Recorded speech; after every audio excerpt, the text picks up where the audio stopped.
All right, let's start. So welcome to mold resistant housing, lessons from the far north. We will be, Trevor Trainer will be joining us virtually. He is the president and a building science specialist at Bawating Building Science. He also specializes in performance of wall and roof systems in extreme cold climates. He has extensive experience in monitoring moisture and heat flow in enclosure systems, also developing hydrogeothermal and energy models and performing forensic investigation on buildings with moisture-related issues. This experience in field research, modeling, and forensic investigation gives him a unique perspective in development of high-performance building enclosures designs. And he'll be on the screen. Bonjour, hello. Thank you for coming here today. My name is Trevor Trainer. I'm the president of Bawating Building Science, and we are a building science firm that is Indigenous owned and Indigenous focused. And today, I wish I was able to join you in person today.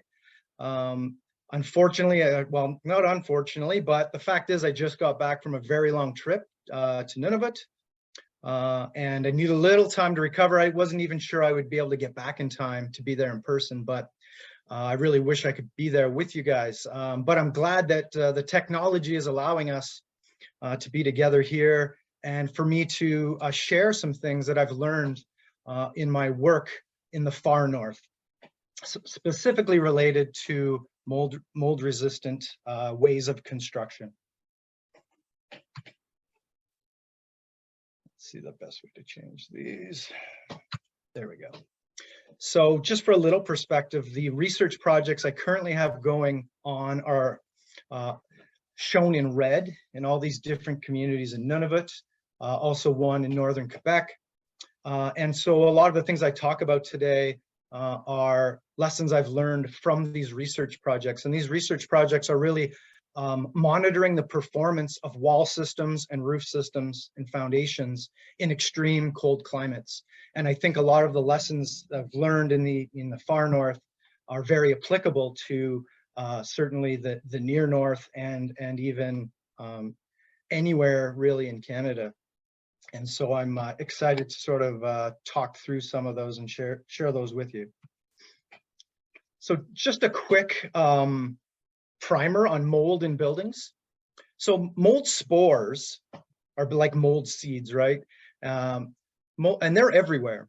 They're in our houses, but there's even more of them outside in our environment. Mold is a living organism, and it's really an important part of our natural ecosystem. It was here before probably humans were here on Earth, and will likely be here after us.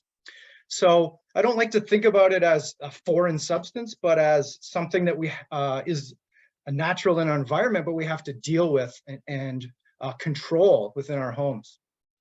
So mold spores are really the issue in terms of we're trying to minimize how much we breathe, how much we're exposed to them.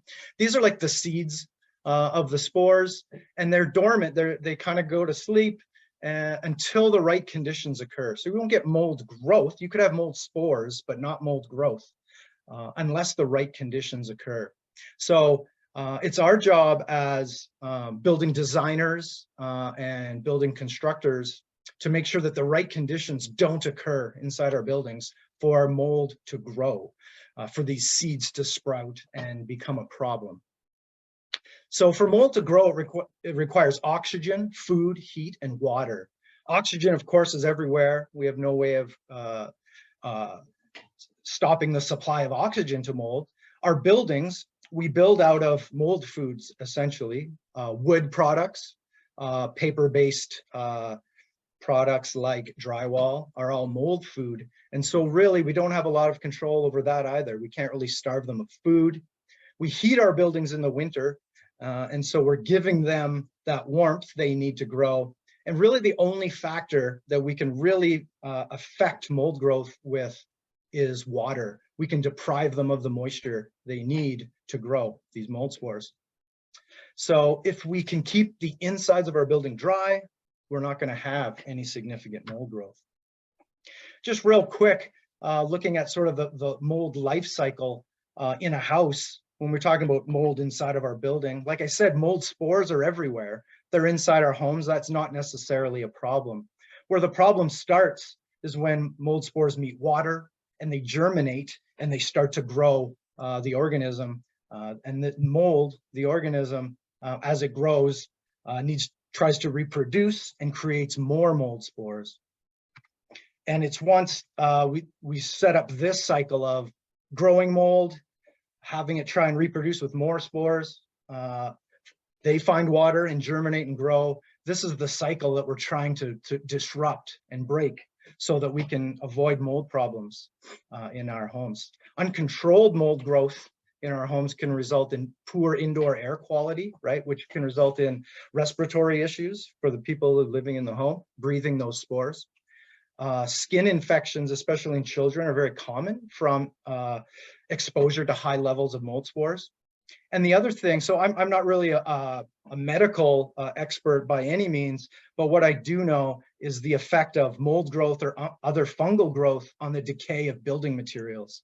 So if we want our buildings to last a long time and we want them to be healthy, we need to control the moisture so that we can control mold growth.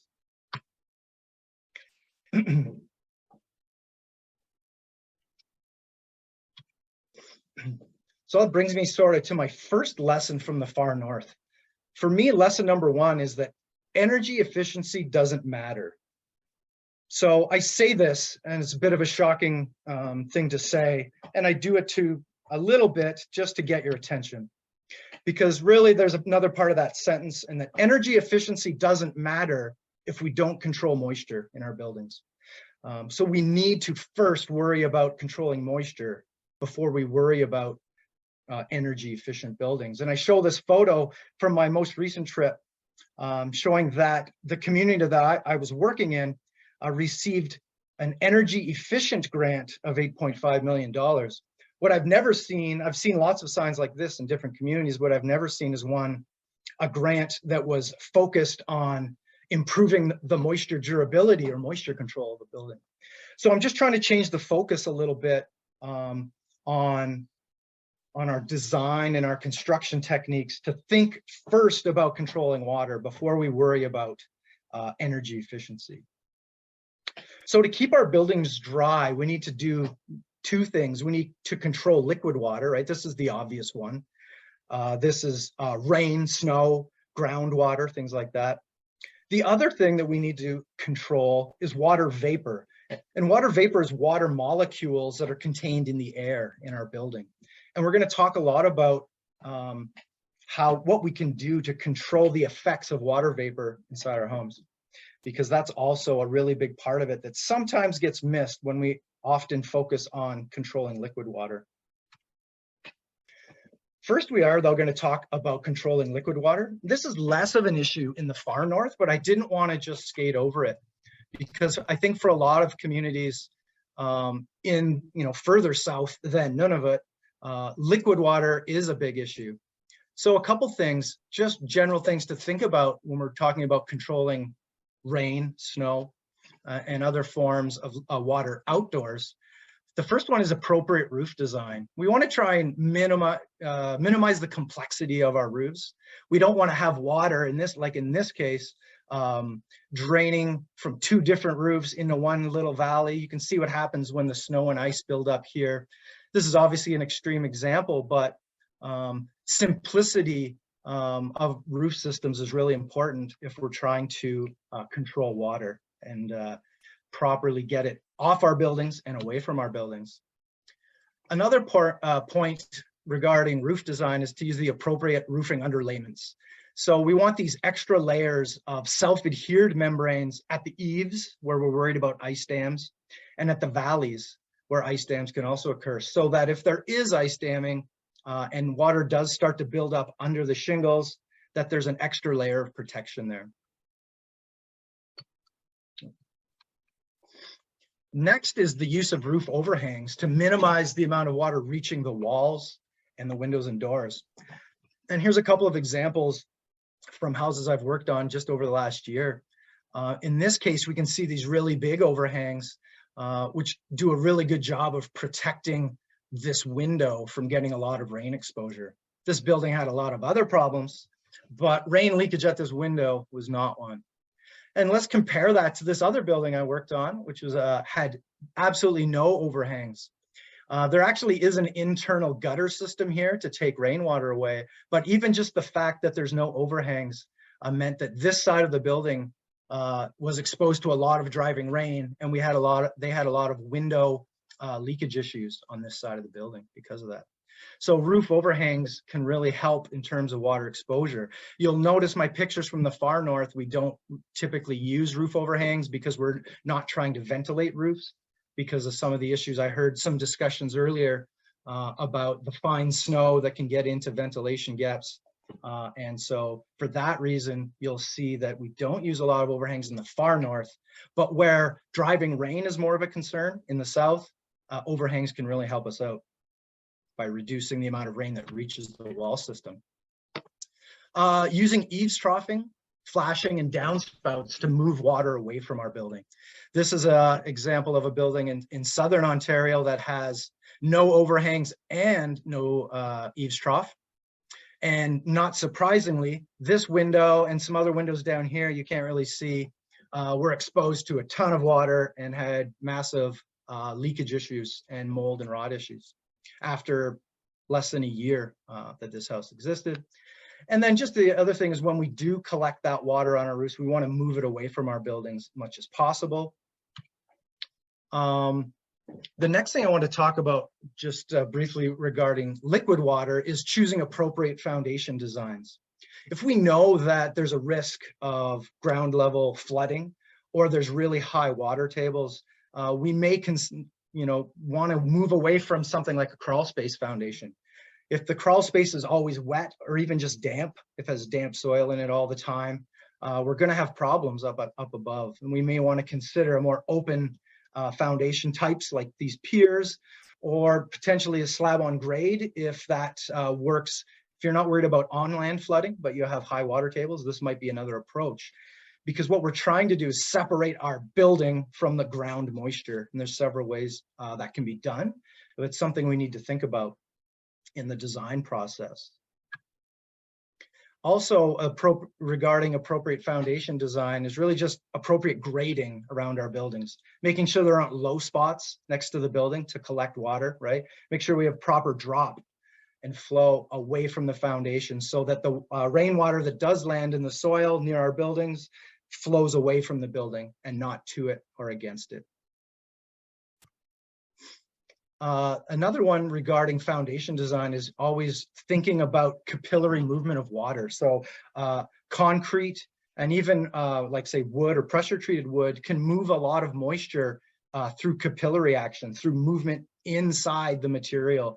And we always want to separate those capillary active materials that are touching the ground from our wood framing. We want to make sure there's something there to stop that capillary flow. So that might be a sill gasket or some other type of material between a concrete foundation and the wood. In this case, these design is using a footing barrier. They want to separate, create a capillary separation between the footing and the concrete wall so that there isn't a constant supply of moisture from the footing up into the concrete wall of this basement. So just a couple of examples of things we want to do to separate that groundwater from our buildings in foundation design and in foundation construction. Effective window and door flashings. And this is really, when I see problems in Southern Ontario, so much of the time, this is the issue.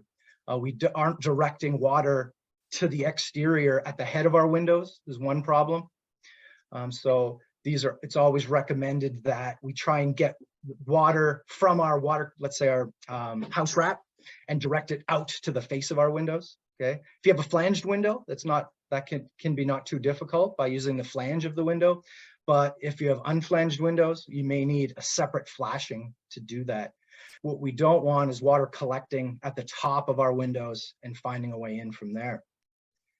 And then secondly, we want effective sill pan flashings. And this is really critical for all types of windows, whether it's flanged or not, is that we have in the rough opening some type of weatherproof material, whether it's blue skin, flex wrap, or other material that coats the bottom of the rough window opening and directs water that gets in there to the exterior. So the first thing I learned, one of the first things I learned when I took my master's degree with Dr. John Straub was that there's two types of windows, windows that leak and windows that will leak. So we have to assume that at some point in its lifespan, the window's gonna leak and we have to deal with that water. We need to manage it. And so that's what this sill pan flashing does. If you look at it in a cross section, any water that does get around or through this window ends up on top of a waterproof membrane and is able to drain to the exterior. So two really key parts about windows is flashing at the head and this sill pan flashing, which needs to go in before the window and can't be sealed and prevent. We always want to make sure that there's a drainage path available to the outside for that water. Okay, so now we're going to talk more about water vapor instead of that liquid water. We're going to talk about water in the air. And so when we look at the codes, we hear a lot and we read a lot about vapor barriers, and vapor barriers are important. It's important that we have an adequate vapor barrier in our walls, in our roofs, any insulated part of our building. Doesn't necessarily have to be the 6 mil poly, that plastic sheet we usually see. There's other options. But the fact is that vapor diffusion, so the movement of vapor through materials, is actually pretty easy to stop. With a plastic sheet, you can use, there's other more advanced vapor retarders that slow down. Vapor retarding paint is another example. I have a client who uses plywood on the interior instead of the exterior and can use that as vapor control. So vapor control is actually pretty easy to do. This plastic sheet is only acting as a vapor barrier. It doesn't have to be perfect. It just needs to be there to stop vapor flow. If it has some holes in it, that's okay, if it's only a vapor barrier.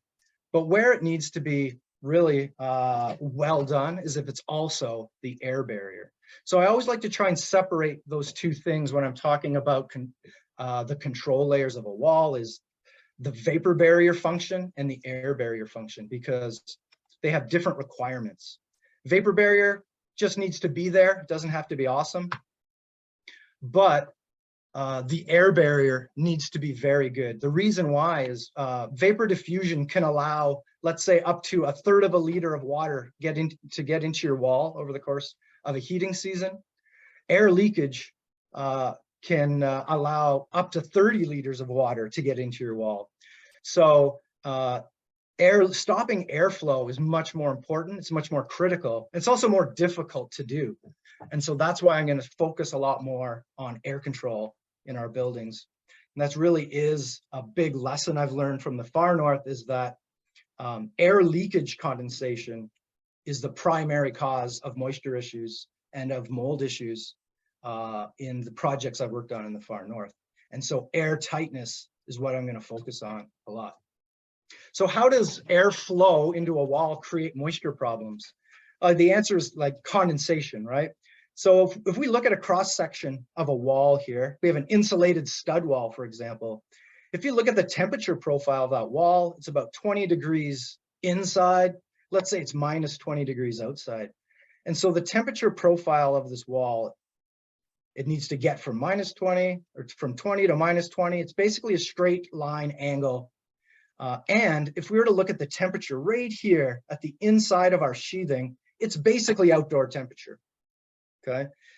And so we have the same situation in roofs. If we talk about, especially if we talk about unvented roofs, but any type of roof, we also have the same type of temperature drop across there. And we have the same type of issues that we have to worry about. It's just harder to draw the temperature profile on a roof that's kind of sloped, but it's the same thing. So how does that lead to condensation problems? If we have air leakage from inside the house, this 20-degree air also holds a lot of moisture in it, especially if there's a lot of people living in the house generating a lot of moisture. So if this air can get into our wall system, it will meet this cold sheathing, right? This sheathing's almost as cold as it is outside. and it's going to deposit a lot of its moisture right on the surface. And that is air leakage condensation, which is a really big problem. In this case, if it really was -20 outside, this would all form as frost along this wall. And you wouldn't notice it until the first warm day when it all melted. But the same thing could happen if this surface was like, 2 or 3 or 4 degrees. You could still get a lot of condensation here, and it could create a lot of moisture problems. So the one thing we know about, or a couple things we know about air leakage condensation, is that the greater the amount of air leakage, the greater the amount of condensation that's going to form inside that wall or roof. The colder the climate, the greater the amount of condensation. So there's more hours, there's more days in the year where condensation conditions occur. So colder climates make it a lot more challenging. And also we know that the higher the interior relative humidity of the building, the more condensation we're going to see inside this wall. So there's a couple of things here to think about that we can kind of work with to try and help reduce our risk and reduce the amount of condensation that happens inside a wall or inside a roof. So lesson number 3 from the far north is that building air tightness is the best defense against air leakage condensation. If you can handle the air leakage part of air leakage condensation, you're going to dramatically reduce the amount of condensation, the amount of moisture that builds up in those walls. But as anyone who's built a home and worked on air barriers knows, it's not as easy as it seems. There's a lot to it. It's quite complex. And that's why I push at least part of the responsibility for an airtight building onto the designers. So here I say that we need to design and install a very good air barrier. And so it's not just all on the contractor here. Part of it is on the designer to make sure that the air barrier design is buildable and is effective too. Obviously the contractor needs to install it as shown, but there's definitely the role of design here that we need to talk to our architects or designers about. So when we talk about a really good air barrier, the air barrier could be on the inside of the building, like most of us with our poly layer, but it could also be on the outside potentially. But the important thing is the air barrier must be continuous and effective at stopping airflow. And so it needs to be continuous, not only across the wall, but where things penetrate through the wall, like windows. It needs to be continuous where the walls meet the roof, where the walls meet the foundation, and all those sort of transition areas. And that's where the designer can really help the builder detail those to make sure that they do it right. And so there's other options that we could consider. We won't get into too much about that at this point, but just to show that we could use our exterior house wrap as an air barrier if we wanted to, exterior rigid insulation potentially. We could tape our sheathing on the exterior potentially. And also 2-pound spray foam is potentially a good air barrier if it's installed properly. But really the important thing is no matter how you decide to do it, that air barrier is completely sealed, and it's completely sealed at the transitions from walls to roof to foundation, at windows and doors and other penetrations. So let's say we design a really good air barrier system and we try and install a very good air barrier system. How do we know if we're successful? The only way to know if you've achieved good air tightness is by measuring it. And we do that by doing a whole building air tightness testing. And so that would be more commonly known as a blower door test. And I'm pushing this really right now as a key in the far north because of how important air tightness is, that we start testing every new building as it goes. And I believe the cost of this will be dramatically overwhelmed by the cost savings in the long run in the durability of these buildings and in the air quality and the lack of mold in these buildings. So, my apologies.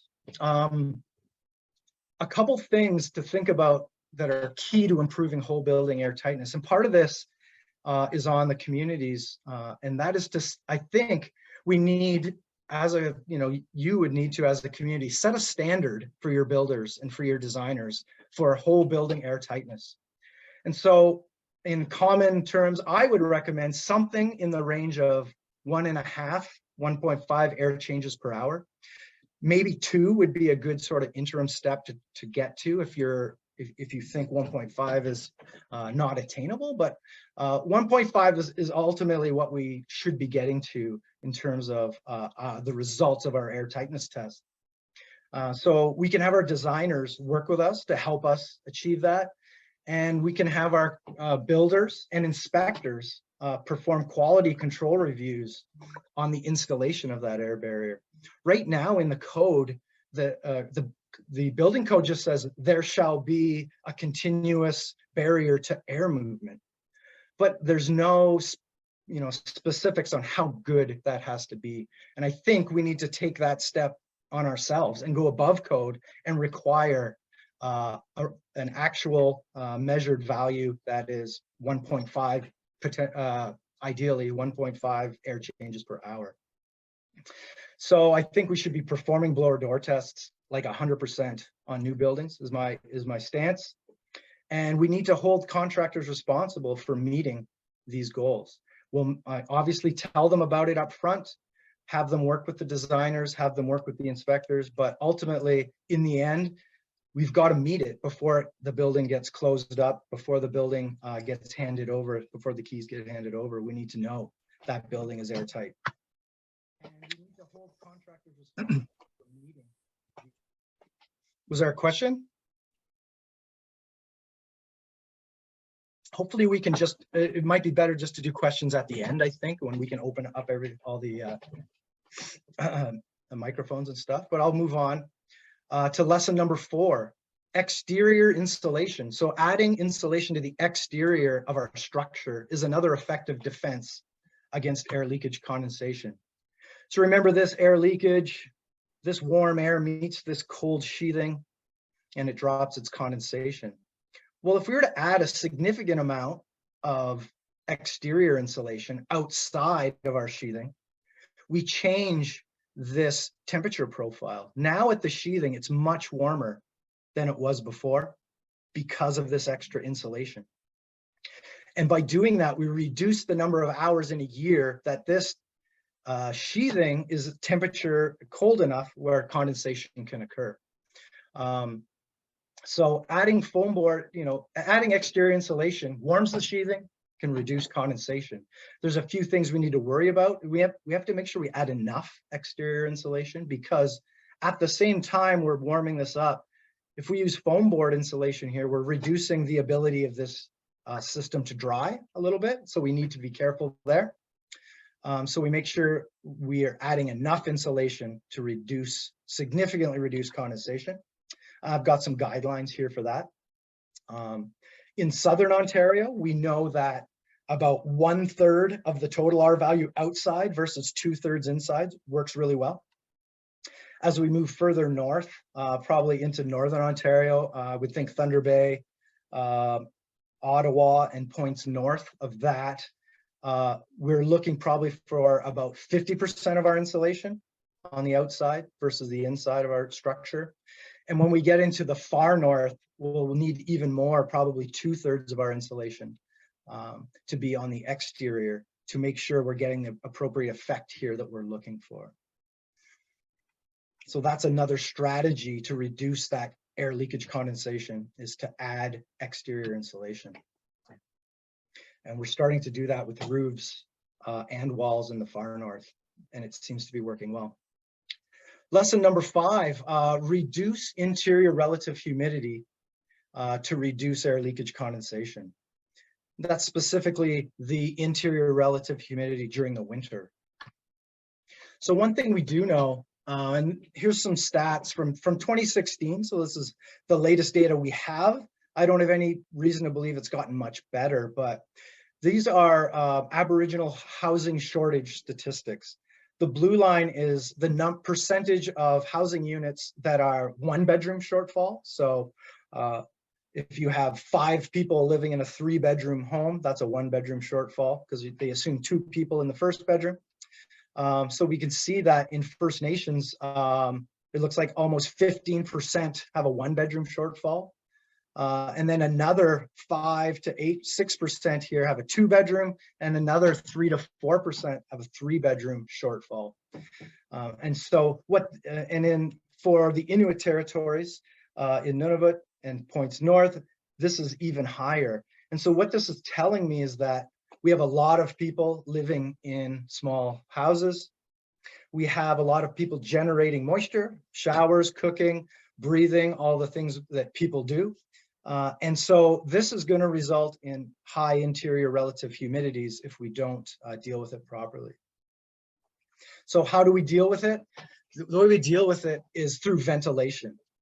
So in cold weather, when we bring in outdoor air inside and warm it up with our heating system or with an HRV, by doing that, we're replacing high humidity air that's being expelled out with low humidity air or low moisture air that's coming inside. And so that helps us control the relative humidity inside the building.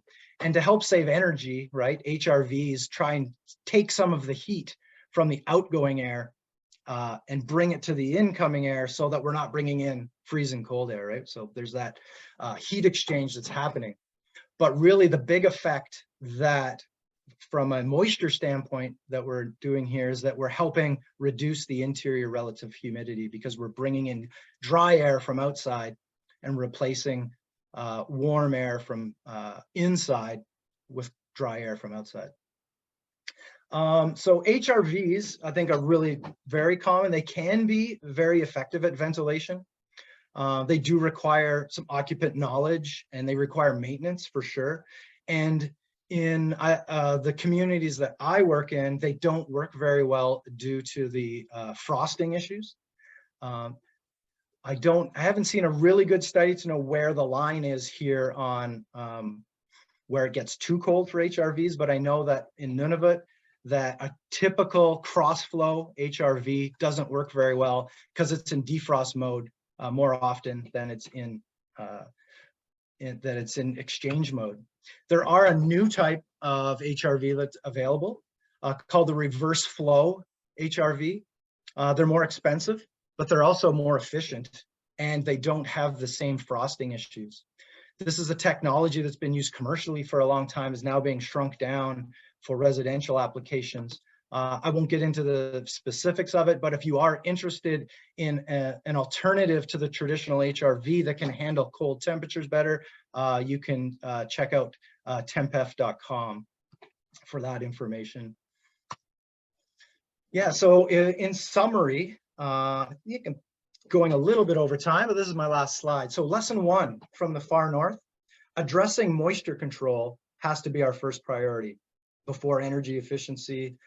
Before anything else, we need moisture control to improve our indoor air quality, to get rid of mold, and to make sure our buildings don't rot and they last a long time and are a good investment for us. Lesson number 2, air leakage condensation is the primary source of moisture in the far north, in walls and in roof systems. And so that leads to lesson number 3, and that building air tightness is the primary defense against air leakage condensation. Lesson number 4 is that exterior insulation is also an effective defense against air leakage condensation. And finally, lesson 5, effective ventilation is also an effective defense against air leakage condensation. So the summary of the summary is sort of our bonus lesson here. We need better building design. We need better building construction to go with that, especially in the far north. And, you know, to be completely frank, this is going to result in higher upfront costs for these buildings, but we have to think long term here. We have to think about how long our investment's going to last in housing. We have to think about how long the building will perform the needs that we have for it. And by putting that money in up front, we're going to see the benefits in the long run in durability and in occupant health, and we're going to avoid that mold problem. And that's all I have. Let's see if we can open it up for questions here. I'll try and stop sharing my screen. Maybe I can see you guys again.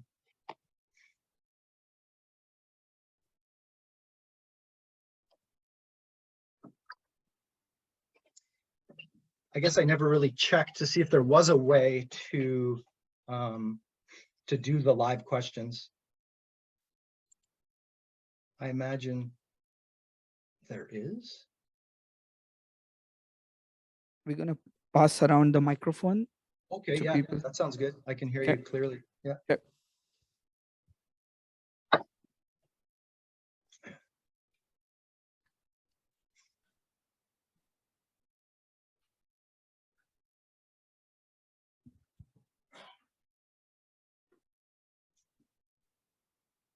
Who got the question? There we go. Okay.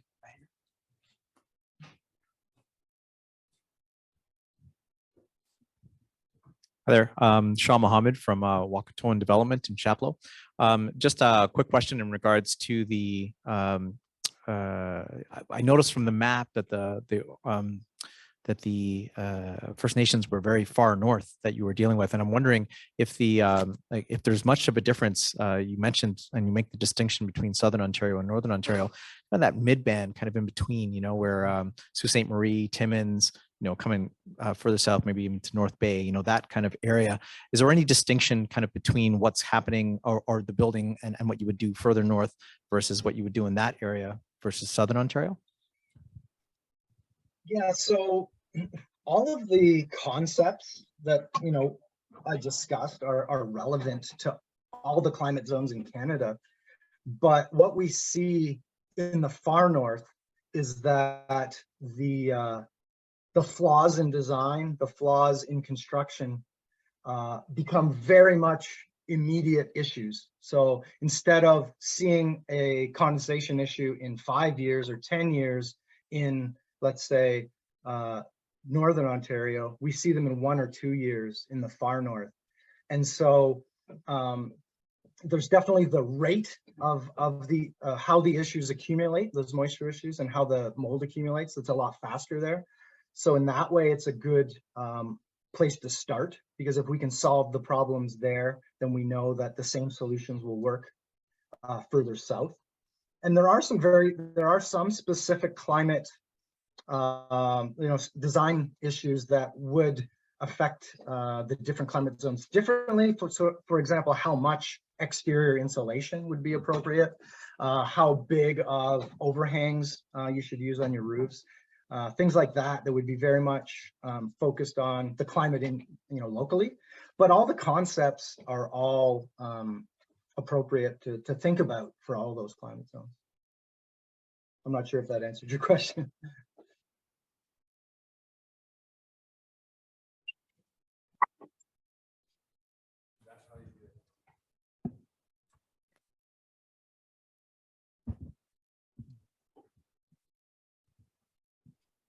Hi, question, in terms of building a case for better designs, is there a case study regarding traditional lumber versus log home style homes in terms of addressing mold, and especially with the cost of materials today? There's certainly, I don't know if there's a direct study.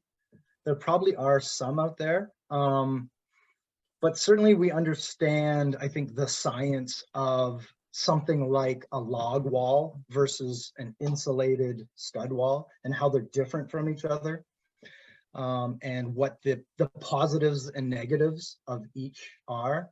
And certainly a monolithic wall, like a log wall, or let's say a triple wide brick wall, which is something we see in Southern Ontario in really old homes, is that the monolithic walls are not as susceptible to mold growth, to condensation and mold growth, but they're also not nearly as energy efficient, and they're not nearly as comfortable to live in as the others. So there's pluses and minuses to both, for sure. But certainly from a moisture durability standpoint, a monolithic wall structure like a log or a bunch of stones or a bunch of brick will be less susceptible to condensation and mold growth. Also really expensive to build, sadly.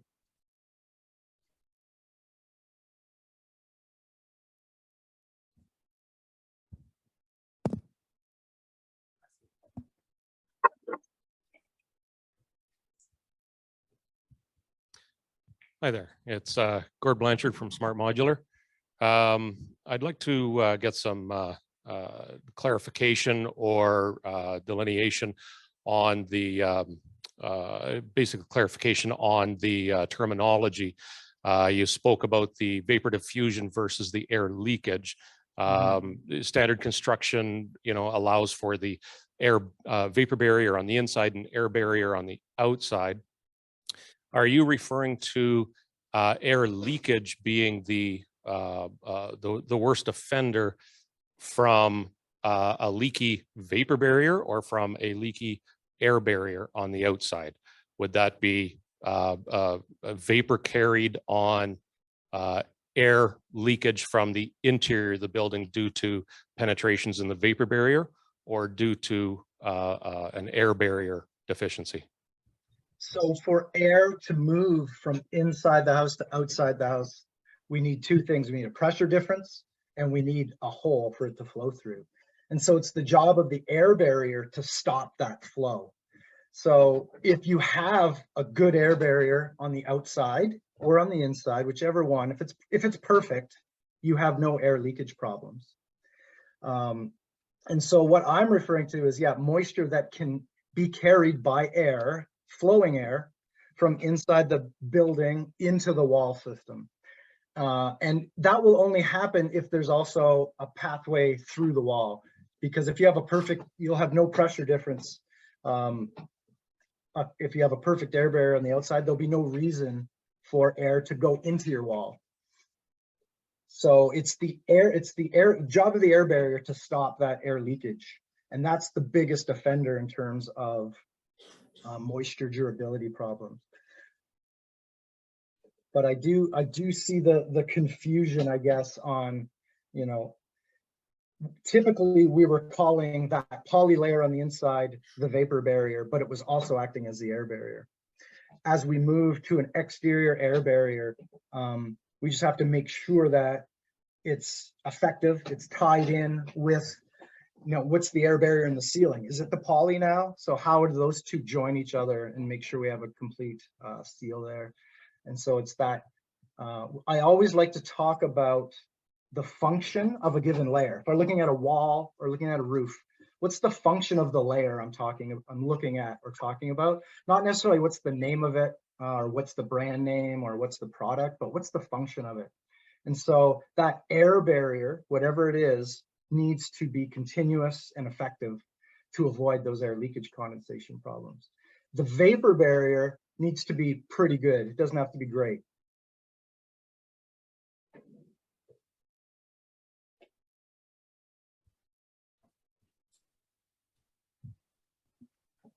I have a two-part question. One is from somebody else and one is from myself. In conjunction with the vapor barrier in the house, and you had mentioned earlier about the cost of doing this pressure test within the house. Do you know exactly how much that is? And secondly, because the houses are actually already built and a lot of the First Nations communities have a lot of mold issues, is there like tests that can be actually done after the fact that it's actually been built, to find out what the pressure is? Because you've mentioned, I think it was like 1.5 and it was like 500 something pressure. I took notes. No worries, yeah. but the other portion is the houses are already built. There's a mold issue going on. We want to control the mold in the house to reduce that humidity in the house. How small of a dehumidifier can we use to be effective? I think that it's wrong to think about, it's not the right approach to just use a dehumidifier. I think the right approach is to improve the air tightness of the building and improve the ventilation. And so when we talk about the blower door test, the blower door kit, the fan, the red shroud, and all the pieces that come with it, the thing that measures pressure, costs about, to buy a kit costs about $7,000. And so I know that some communities have bought them, some technical services groups have bought them. To have someone come and do it is really more of a probably like a travel expense, depending on where you are. If I was to do that test for my neighbor next door, I could probably do it for, you know, $300 or $400. But if I had to travel somewhere for 2 days to do a test, obviously I can't charge that little. But the kit itself and a little bit of training for some local people to learn how to use it could make a lot of sense. So the two things you can use the blower door for, one is to just get that number, right? That 1.5 air changes at 50 pascals. That's kind of like the industry standard way of saying what's a pretty good air tightness. But another way we can use that blower door is to put a negative pressure on the house and then go around and look for air leaks. You can do that with a thermal camera or with smoke or with just by feeling with your hand where the air movement is. And once you identify those in a house, you can fix them potentially. You may have to open up some drywall, but you could really improve the air tightness of an existing building by doing that negative pressure test and finding where the big leaks are and fixing them. So it doesn't have to just be a new home. Okay. I'm no builder. So how would we do the negative pressure test? So the fan itself goes in the doorway and it moves enough air either in or out to either pressurize or depressurize the house. If you put it under, especially if it's cold out, this is perfect to do when it's cold outside, is to put a negative pressure on your building and it sucks cold air in at all the little spots where the air leakage is. And you can go around and feel them with your hand. If you don't have a fancy thermal camera like I do, you could feel them and say, oh, it's like around this window. Let's just pull this trim off and see what we can see. Let's open up the drywall here to understand what's going on. And you'll have to do some, you know, destructive, you know, openings in drywall or in trim to get to those spots, but certainly they can be remediated and fixed in an existing building with, you know, by identifying them first where they are. Thank you. You're welcome.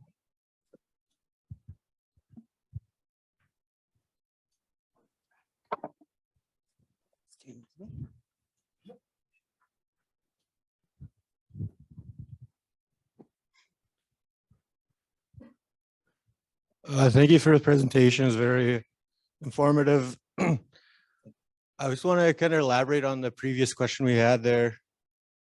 We're all kind of aware with First Nations not really having a building code to abide by.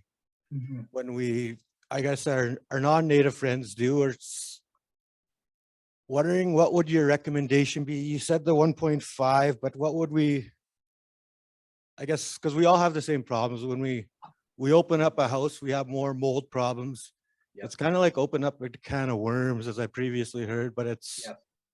At what point can we develop, I don't know if it's a national strategy, but some strategy where individuals, tribal councils, Yep.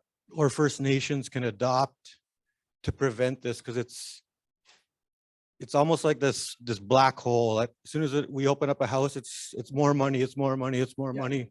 Yep. And we're almost ignorant to open up that can of worms, but when we really should be addressing the problems so they don't happen again. But in regards to the national, I'd love to see a national code for all our First Nations, but in regards to that, how can we get recommendations that chief and councils and First Nations can adopt and can support, and right down to the community members?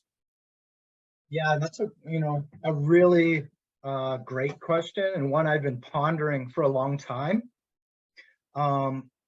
One concept that I have that I've been working on is an Indigenous building certification program, which means that it's basically the things that are above the code, right? Because I consider the code the bare minimum that you can do. And the code itself doesn't always address some of the important things that we're worried about in Indigenous housing. And so my concept is every building, sure, it has to meet the building code, whether it's the national building code or Ontario, whichever you choose. But it also should be certified as in this program as a certified Indigenous housing program. And so I've been trying to get some momentum for this idea and get some government funding for this idea. Any government agents that are there today, reach out to me. I can try and explain it better and more clearly. But I think that we need to go beyond code. And I think we need our own, like you said, our own code or our own addendum to the code to solve these problems. And I'm really glad you brought that up because it's a really difficult question and it's something I think needs some attention, but I haven't figured out the best way to do that yet.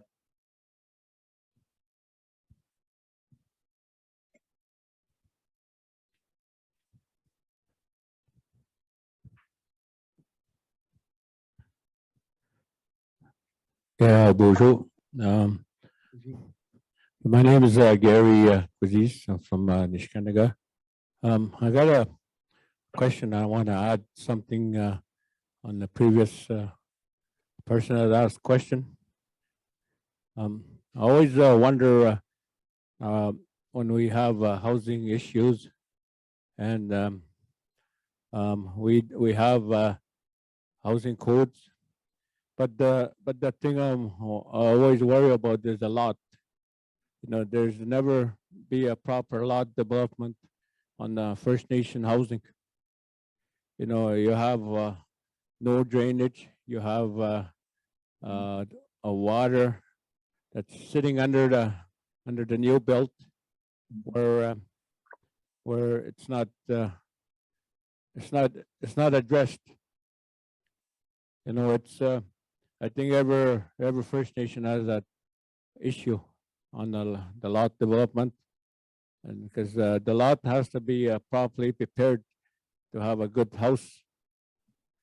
I just want to say that if there's any study on that, why First Nations have lots of mold in their house, even though there's a housing code, but I think it has to start from the bottom, is the lot where it has to be properly be tested.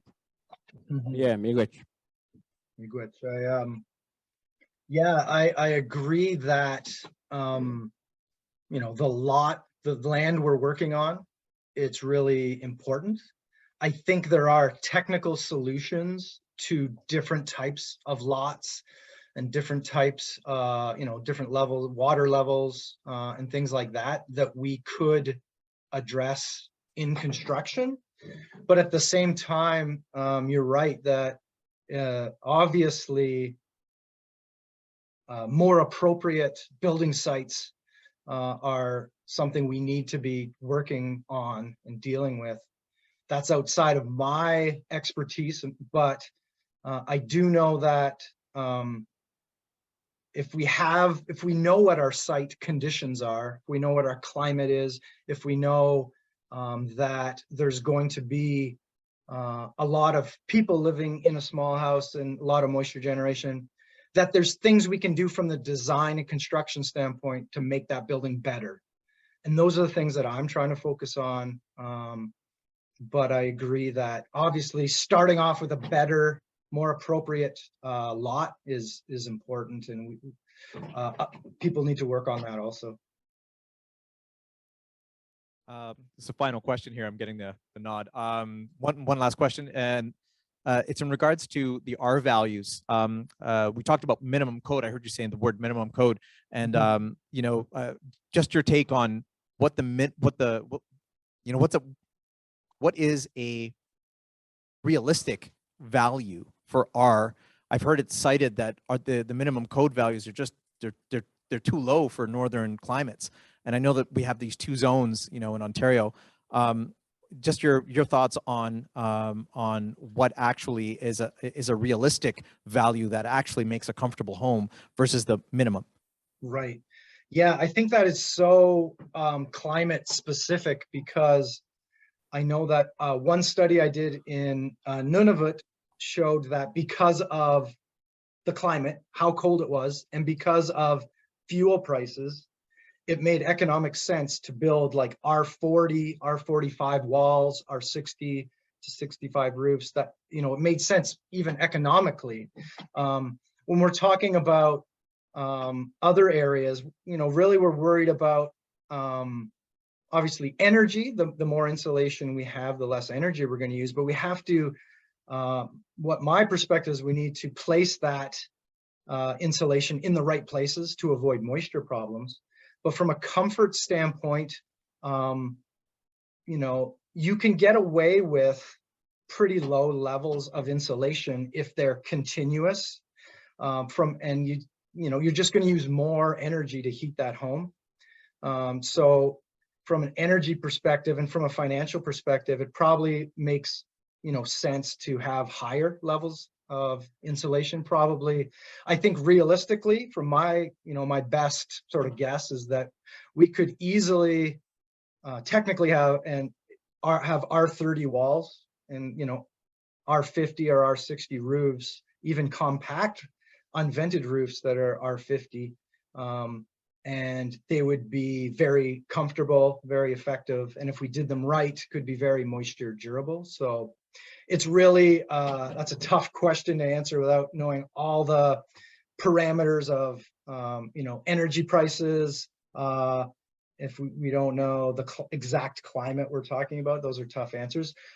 If you want to generate enough energy with solar panels on the roof to heat the home, then that's a whole other answer, because we have a limited amount of energy to put in.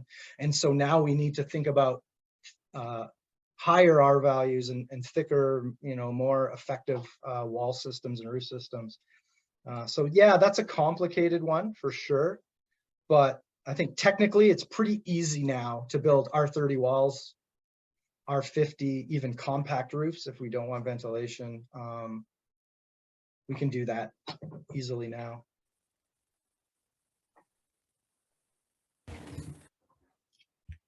Thank you, Trevor, for that, for sharing your experience. Let's hear it for Trevor, guys.